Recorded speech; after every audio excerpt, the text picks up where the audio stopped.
भोला हो तू त सुतले रहबा मोर दुख हरबा कहिया।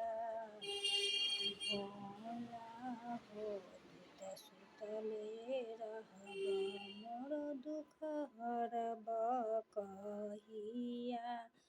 लंगड़ा रउअर पैर दबावे, लंगड़ा रउअर पैर दबावे, लंगड़ा के पैर देबै कहिया।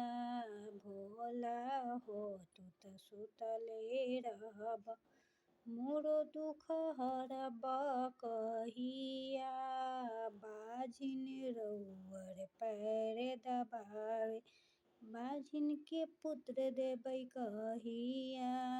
भोला हो तू त सुतले रहबा मोरो दुख हरबा कहिया।